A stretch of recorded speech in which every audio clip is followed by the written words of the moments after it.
The gender numeracy gap. Why is it that women are twice as likely to be anxious using numbers and maths than men? And is it simply a myth that some of us are better with numbers than others? In today's episode, we speak to Beth and Bryony from charity National Numeracy about why it is that women and girls are disproportionately affected by a lack of numeracy. We dive into why number confidence impacts everyday money management, how to tackle the gender numeracy gap, and how numeracy skills can open a world of career opportunities for young women and girls. Thank you so much to Capital One for powering this episode. Through their partnership with National Numeracy, Capital One is working to inspire young women and girls to engage with numeracy skills to spark better opportunities and brighter futures. Find out more about National Numeracy and check out their online resources to brush up on your numeracy skills by following the link in our show notes.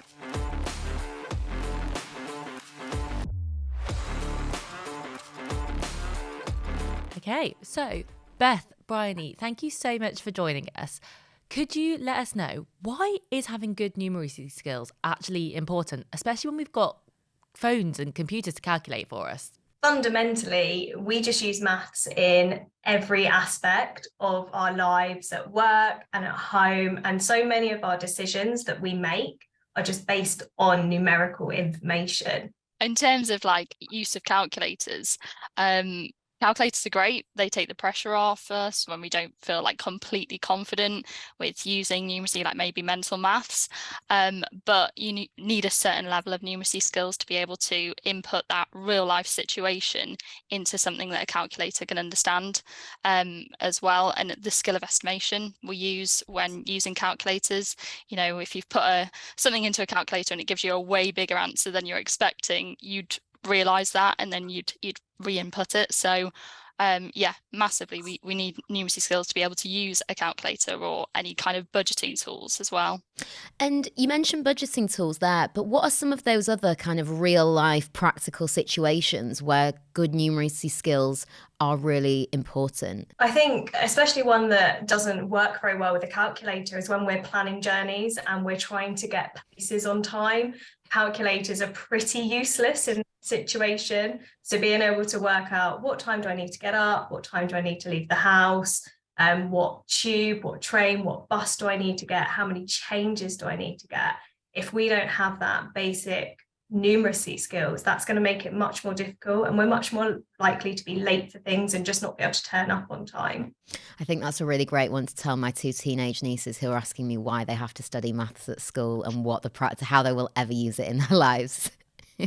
I think another example actually that you kind of reminded me of there is that I was watching the most recent episode of The Apprentice, and if anyone's watched it, then they will know exactly what I'm about to refer to. But there was a prime example of why being able to calculate things is so important, because one of the teams managed to completely mess up an order of food because they couldn't figure out how much they needed of a quantity to be able to make a certain number of bao buns. So if anyone wants a good example of why it's so important, especially in business or even in your day-to-day work, then that is a great example of it. I love that. And actually, now you're saying that, I can think of so many more that we just kind of use maths and need kind of mental maths for all the time. But one thing I'd really love to ask you guys is, why do we see such a disparity when it comes to confidence with numbers between boys and girls? So I think this is a really big issue, and a lot of our research has found that this is true in children and also true in adults. Finding that women are twice as likely to say that they feel anxious about using maths. I think there's lots of places that this can come from. I think it starts in school. It starts with our parents and how they interact with us. There's a lot of research to show that parents are more likely to encourage boys into activities that involve maths or to talk to them about careers that involve maths than they are with their daughters. And if we think about things on a culture level, we always share an example of the phone sock that you could buy about 10 years ago. It was bright pink, had the message, "I'm too pretty to do maths." Oh my goodness, that's absolutely awful. And what's interesting is that although obviously you're not buying a phone stock today, you can still buy t-shirts and notebooks with that message on. Oh And that's my goodness. what some girls are getting. Yeah. Wow. Is there any research or kind of examples that you've seen of why it is actually that parents do tend to talk more and encourage boys more when it comes to maths? Is it just something that people kind of have slipped into? Is it because that's how things have always been? And is there anything that we can encourage parents to do to change that? Yeah, I think it's definitely a generational thing. You know, it stems way back. I think, Beth, you've heard a quote, if you want to say that from. Yeah, absolutely. In the Victorian times, it was a view that a woman's womb could be injured by studying maths. So Oh starting my point from just over goodness. 100 years ago, that's where we're trying to move away. Wow. Yeah, Oh my goodness. We're going to have to find the source of that quote and somehow put that in the show notes. That's amazing. Wow. it's so archaic, and people have said to me in the training sessions that we've done that they just didn't feel like there were the same expectations of them as a woman at school as there were on boys when studying maths. And again, I think it goes back to that archaic view of the women stayed at home, they were the housewives, they cooked, they cleaned. And although we know a lot of numbers come into cooking and cleaning, back then it wasn't recognised. And, you know, the men went out, they worked, they earned the money. So there's just so many stereotypes like that. You know, when you think of an accountant, what do you picture? Generally a male figure.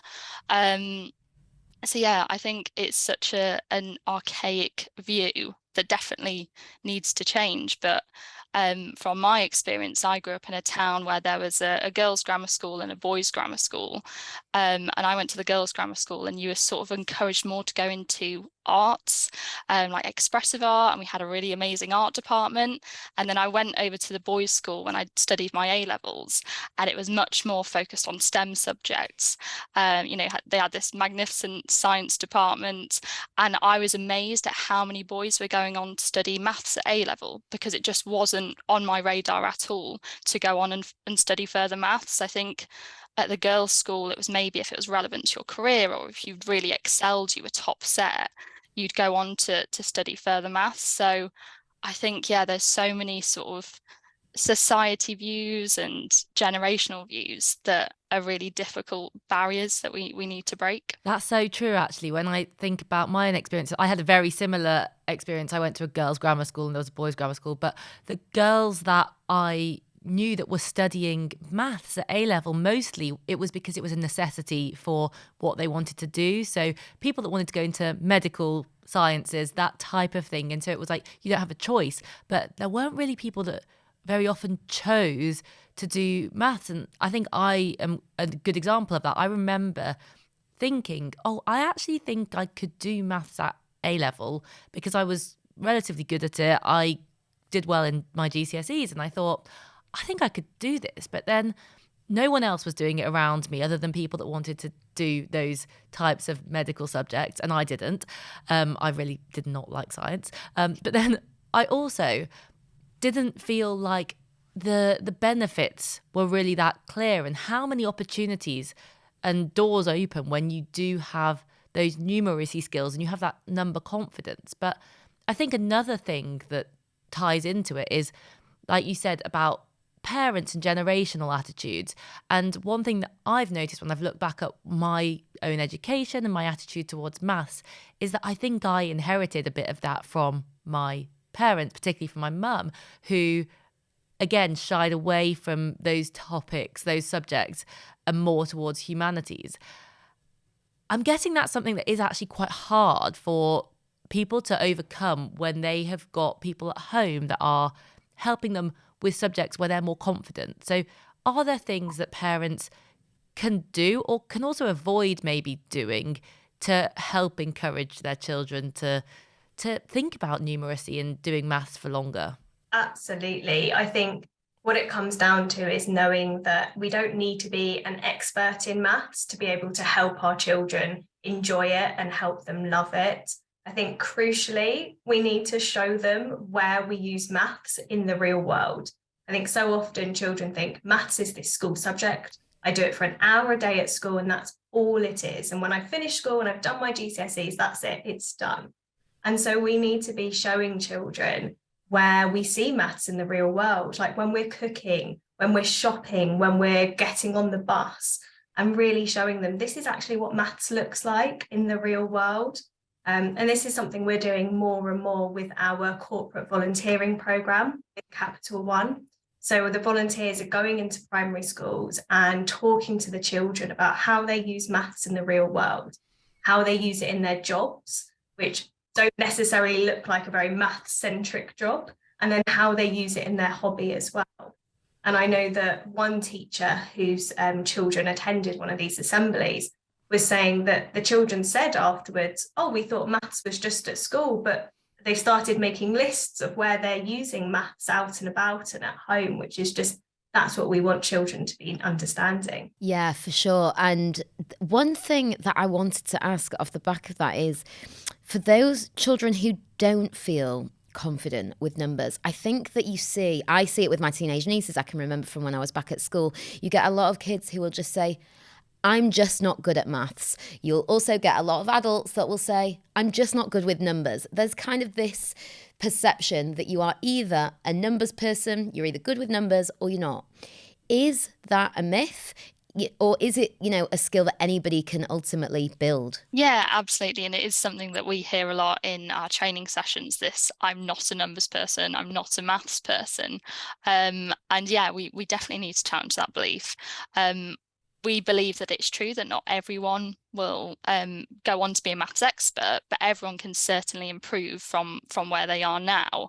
And yeah, people reach varying levels of ability when they reach adulthood, but it's not because they were born with or without the ability to do maths, and it's all about adopting this growth mindset. Yes. So yeah, like people saying that they can't do it, that's a fixed mindset.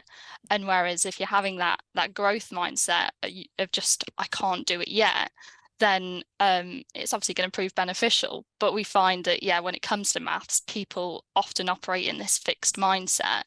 But as adults, you need to compare it to any other skill, like driving a car. We operate in a growth mindset there.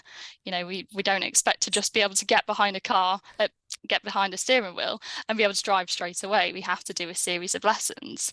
And so we need to think of maths in the same way that we think about that, building that skill, building that confidence until we feel competent and confident with using our math skills. So yeah, that's so true actually when you say about that kind of growth versus fixed mindset, because I always think about it when it comes to money as well. I think so many people think, oh, I cannot manage my money, I just can't do it. And I always go back to that same point that actually ultimately it is something that you have to learn, something that you have to work at. You don't wake up one day and you're just good with money, or that you're just really great at maths. And I think that we often think as adults that we have got a complete skill set that we don't really have any room to work on. And actually, I think from what you're saying, it sounds like for anybody that is listening and is thinking, oh gosh, like I'm that person, like I really struggle with maths, it doesn't matter, that you can actually build these skills at any point. Yeah, absolutely. I think it's also worth saying that, when we talk about maths as adults, we are talking about that everyday numeracy. So what do we actually need in work and life, like being able to manage our money? And no one's asking you as an adult to go and learn about algebra again, or learn about trigonometry, or some of those much more scarier topics, but actually understanding time, understanding measurements, understanding money, percentages, they're all much more relevant, and it's things we can get better at and we can learn again as adults. And I really think that's such a great message, and one that's really encouraging and people just need to hear. And for people who are listening and think, yeah, okay, I accept, I can get better with numbers, I can get better at maths, and they don't know where to start, or they think it feels like a bit of a chore or a job, are there any sort of fun ways that we can start implementing things into our lives to improve those numeracy, those math skills that aren't so, burdensome and challenging, and that are actually kind of fun and enjoyable? Yeah, absolutely. So at National Numeracy, we have our free online learning resource called the National Numeracy Challenge. And it's a way of just improving your skills and your confidence with maths in bite-sized chunks. So there's loads of resources, loads of attitudinal content, quizzes, videos to watch that will help build someone's confidence. And it is aimed at those people who do really have that low confidence, that low skill set. But yeah, it's free for anyone to use on our website, and it's just a nice way of building that confidence and those skills. But yeah, and we've seen the research; it really does work, and people have gone on to achieve the essentials of numeracy. That's great. And we will definitely make sure that there are links to that in the show notes for anybody that wants to have a look at that. I think another thing that we have been thinking about around this topic is we discussed the gender difference that we often see in terms of number confidence and the fact that there is often this number confidence gap that we see. But what other reasons are there that you see come up in your work that people struggle with number confidence outside of gender? I think the biggest thing is maths anxiety. So if you feel panicked, if you feel worried at any point when you have to do maths, that is maths anxiety. And for some, that's a real physical response. They might have that rapid heartbeat, that sweaty palms. They might just want to just simply avoid that situation entirely. And we find that most often, and people who are struggling with maths anxiety talk about their experiences at school. A lot of people can remember who their maths teacher was, and not always for the best reason. And more often than not, people are talking to us about how I'm not a numbers person, I really don't feel great about maths. And they always go back to anecdotes and experiences that happened at school that have really stuck with them into adulthood. Yeah, I mean, when you're saying that, I've never heard the term maths anxiety, and I haven't kind of thought about that, but it just seems so intuitively true. I think you're right. So many of us can relate to those things. I wonder why it is, and do you have any idea why there does seem to be this stigma of all the subjects that kids learn? Why do we seem to have an anxiety around maths, and why are we so able to remember our maths teachers versus other teachers? What is it about the subject of maths, and what do you think needs to change in terms of how maths education is done? I think definitely in terms of like those school experiences, it's maybe the fact that you're put into sets. I know I was bottom set, and that's where my maths anxiety stemmed from. But it's also, this pressure that we have, the social pressure around us, the fact that we feel like maths has to be done quickly to be done well, or the fact that you can't fail, you don't want to get a wrong answer because you're looking for that right answer a lot of the time. So I think all of these factors feed into that, and that's where it can stem from, or in some instances at school, people have had negative experiences where they've been punished for getting answers wrong, or these, like I say, quick fire questions where you feel embarrassed in front of the class. And definitely, like I say, that's where my mind goes back to, sort of being picked on in class, and I just go bright red and clamour because I don't know the answer, and I've got all these faces staring at me. So I think it's that kind of idea. You're looking for that right answer, and you feel like it has to be done quickly, which puts this pressure. Yeah, that makes complete sense. I think you're right. I think that is one thing that really does separate it from other subjects, is that real objectivity. There is no, the answer is either right or it's not. It's not like if you're doing a creative subject where, there could be multiple right answers, or even science, it's so black and white, I guess, is maths. And maybe that is a big reason why it feels so much more intense, the pressure to get things right. But yeah, how can we start to change? Do you have any ideas about how we can change the way we educate our kids when it comes to maths at school? Definitely. I think we need to bring in that context, that real life aspect. Mm-hmm. How we're relating, how are we going to use this when we're grown up? But then also going back to that idea of that black and white, making it much more open-ended and giving children a lot more control over their learning. So at National Numeracy, we have the Family Maths Toolkit, and these are really fun activities designed for families of primary age children to complete together. They're all about using maths in the real world, like in baking, like in shopping, like with playing with your toys. And they're all open-ended. So you're not looking for one final answer. It's about investigating something and having it. And there's no pressure on the children or on the parents or carers to do things in a certain way, to know a certain method. And it just makes it a lot more fun. So I think a lot more focus on the everyday maths and showing children that context. Yeah, that makes so much sense. And even when you're talking about that, I'm like, that sounds less stressful than the right or wrong perspective of maths. And we talked quite a lot about, the benefits for children and for getting young people into maths. But I'd love to know a little bit more about when you're older and like the career options really that can open up. Because I know for me, if I had known more about some of the doors that would open if I pursued maths, or even if I was more confident with maths at a younger age, I would have thought about doing it to a higher level or just paying a bit more attention to it.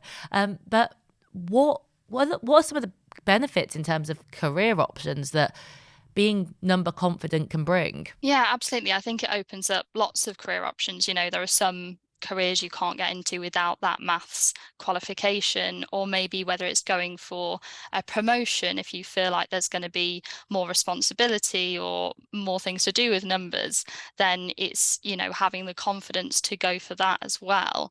So yeah, absolutely, it does come into all aspects in our career, and it does open up more opportunities and brighter futures as well. I think there's a perception that if you're studying maths, you're going to be an accountant or you're going to be in finance of some description. Is that a myth? Because my feeling is, particularly from speaking to you both, that there are just so many other areas that maths is needed for and so many other career options beyond banking and accounting. Absolutely. I think we're yet to come across a job that doesn't have some sort of maths involved in it. And I think that's what we all need to understand and appreciate, that whatever job career we're going into, we are going to be using maths in it. So it's got that purpose for whatever you are doing. One other question I'd love to ask is, I'd love to ask about whether you think more work needs to be done. So clearly there's a big piece of work to do around getting children and young adults to understand the importance of numeracy skills. But do you think there's more work to do around getting parents to understand the importance of giving their kids that confidence and that education? Do you think more of that message needs to go to parents as well? Yeah, absolutely. There's a lot of research out there that shows that parental engagement at home has a far bigger impact than we're giving it worth. I think a lot of parents do just think it's the school's responsibility to deal with my child's maths learning, and they don't give themselves credit. But actually, if you think about it, how many children spend a lot of time with their parents, and teachers, they're an important part of their life, but once school's done, your parents are always going to be with you. So it's having that engagement from the offset, which will have a huge impact. So if you've got parents who are talking negatively about maths, their children, they're avoiding situations. Children are like sponges, and they're just going to pick up on those attitudes, and it just will carry on that ripple effect of children not engaging with maths because their parents haven't. It's hugely important. I think that's a really good point you make about parents feeling like it's purely the responsibility of the school and they can't take on that role. And I wonder whether, I don't know, have you guys seen any shift since COVID? Because a lot of parents then found themselves in the position where they were homeschooling and helping their kids with their schoolwork and getting so much more involved than they would ever be. Have you seen any shifts since that's happened? I think it's definitely increased anxiety for a lot of parents and carers. Really? Yeah. That need to be a lot more involved, and we hear often from parents and carers that time and just helping with maths homework, because they might be feeling anxious, can cause a lot of arguments and upset in the house. With often the children know one method of maths that they've been taught at school, and they can be very reluctant to try and learn a method that their parent has taught, and there can be arguments. And I think we always try and help parents to have strategies of what they can do without having to do the math. So if you don't understand the long division, how can you still help your child? And the research shows that you really still can, and it's really beneficial. Yeah, I mean, it sounds like so much of it is about trying to break those cycles. If we're looking to how do we look towards a brighter future for numeracy, number confidence, particularly when it comes to closing that gap between young girls and boys, so much is about, how do we make those small shifts to break that generational cycle that we've talked about. But I guess the last question that I have is, do you feel confident about the future for number confidence and for inspiring young women? Are you seeing that there is a shift happening? And if so, how do we help to speed that up? How do we help to increase that confidence amongst those girls? Yeah, I think absolutely. A lot of the work that we're doing at National Numeracy, we're growing as a charity, especially with the Multiply initiative, which the government has introduced. It's a 3-year initiative to improve adults in the UK, their confidence and their skills with numeracy. So definitely a lot of work is being done. Obviously, the recent announcement from the Prime Minister about having to do maths until you're 18, it has caused a divide in opinion, as we've seen in the media. But I think it's all for good reason. We're trying obviously our best to get the word out there. But yeah, I definitely think that we're going in the right direction. Amazing. And for anyone, as you say, you guys are doing so much great work. And I think anyone listening to this will have been able to relate to so many of the things that we've said. And for anyone who is feeling inspired and wants to improve either their numeracy skills, that of their children, or both, where can they find you, and how can they get access to the help and support you provide? So we'd recommend going on the National Numeracy website. That will link you to the National Numeracy Challenge. And in as little as 10 minutes, you can take those first steps to improving your number confidence.